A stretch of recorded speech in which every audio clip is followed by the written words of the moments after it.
Hello everyone and welcome to the Lore Council. This is Cade. Today we're just doing kind of an updated version of my tour of my, I guess this would be more like nerdy stuff. This is opposed to just specifically Star Wars stuff, but we'll be going through a bunch of cool stuff I got here on my shelves and everything. So obviously from the last one we have everything is the same except the addition of these cool Young Jedi Knights hardcovers. They're just like kind of like volumes, like it's 3 volumes of the Young Jedi Knights, so I have the completed series without having to collect the however many books. There were a lot of books, so this shelf has remained entirely the same. So then we move over to the next shelf, and that is kind of just my expanded stuff. So obviously we have some Star Wars stuff. I have the original Dark Empire comics, as well as Dark Empire 2, which includes Empire's End, the third one, and then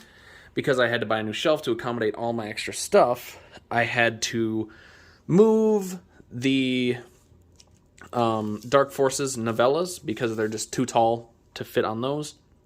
And then we have some role-playing source books, which I thought were just really cool. I saw them for cheap on Amazon once, so I picked them up. Then we have, obviously, some guidebooks, Essential Guide to the Force, and Essential Reader's Companion. But then from there, we move into non-Star Wars. So what do we have? We have Fire and Blood by George R.R. Martin, which is a kind of like companion piece to The World of Ice and Fire, which these both basically just serve as like in-universe history books. So kind of similar to like the Essential Guide to the Force or like the Jedi Path or Book of Sith or anything like that. So really cool, like an in-universe history book. And then we have A Knight of the Seven Kingdoms, which are prequel novellas. There's 3 of them in here. Really, really good. Take place, I think, 90 years before A Game of Thrones. And then obviously we have A Game of Thrones, the graphic novel adaptation of it. Then we have A Clash of Kings, Storm of Swords, Feast for Crows, and A Dance with Dragons. So I have the whole series of everything that has been released so far, as well as moving on from George R.R. Martin. We move on to Lovecraft, and I have the H.P. Lovecraft like big thick compendium of like, I'm pretty sure it's all his stories that take place in the Cthulhu mythos. And then I also have the complete dream cycle as well. So, and then there's my cat named Mara Jade, obviously for Mara Jade from Star Wars. Let's get her on camera. Hello. So there she is. She's hanging out, taking up some sun. We finally got some nice spring weather coming in.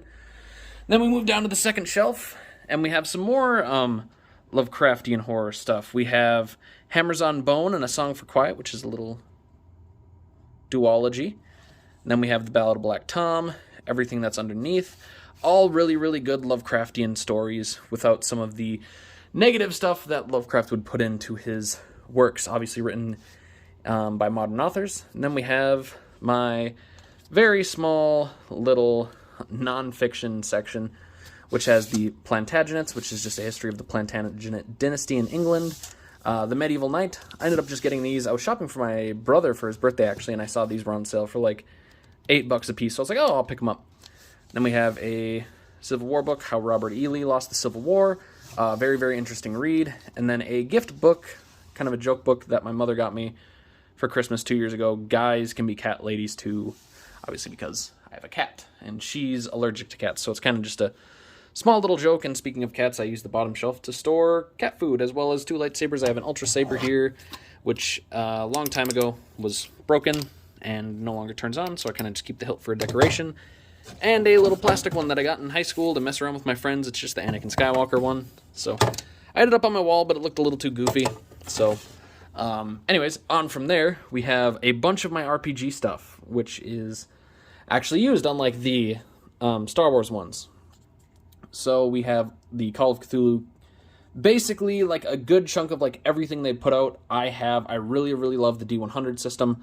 And obviously with the Lovecraft mythos, I really, really enjoyed as well.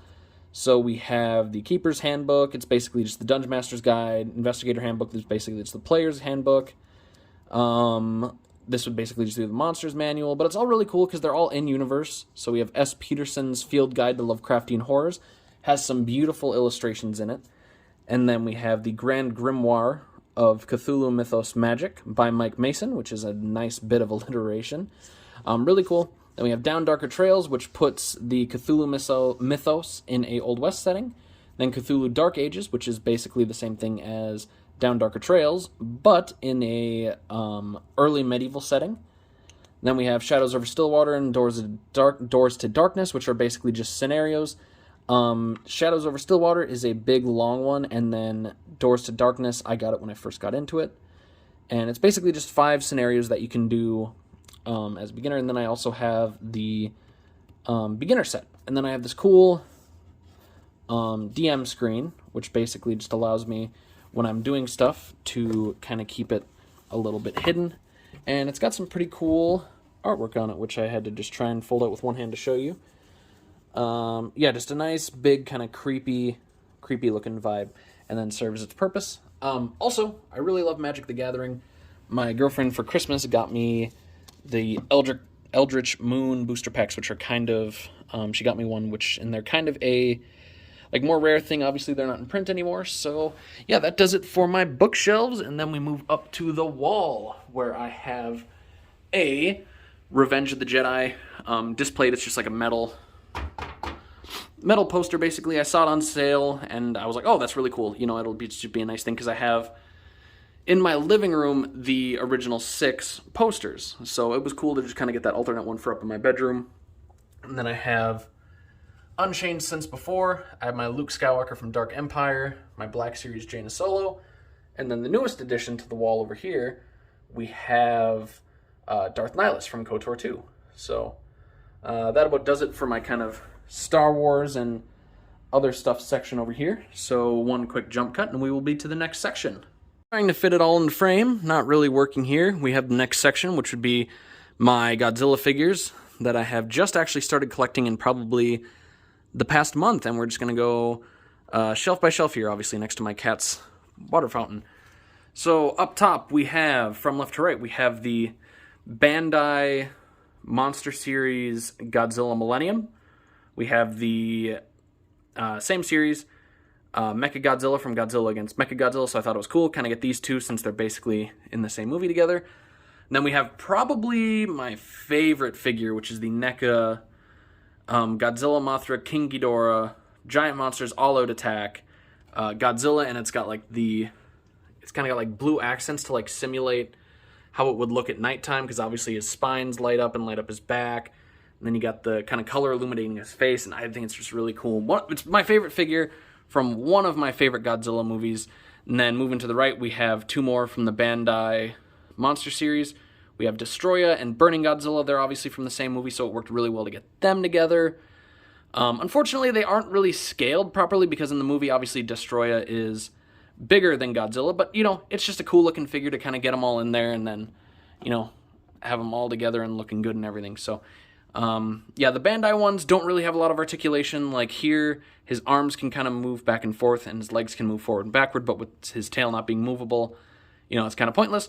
But then the NECAs, you can get a lot more movement out of their arms. You can see I kind of got his body twisted to his left, so looking really good. Then we move down one to the Godzilla vs. Biollante shelf. We have 2 versions of the Godzilla vs. Biollante Godzilla design. Obviously, they're the same figure by NECA again. It's just this one has the radioactive goo that Biollante could spew, kind of painted on him there as well. Looks really good, I think. These are also 2 of my favorite figures. Again, from one of my favorite Godzilla movies. Kind of underrated one, too, I think. And then in the between them, we got the Bandai Monster Series Biollante, who, again, like Destroya, is not, unfortunately, to scale with Godzilla. But, you know, the figures that are to scale with Godzilla for Biollante are like $200, so love Godzilla, love the collection, but, you know, not really worth that much to me yet. So not until I get a big promotion at work or something.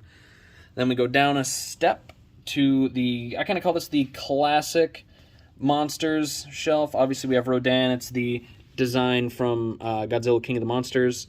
So the recent one, but Rodan figures are kind of hard to come by. Then up top we have Anguirus from the Final Wars. It's his Final Wars design.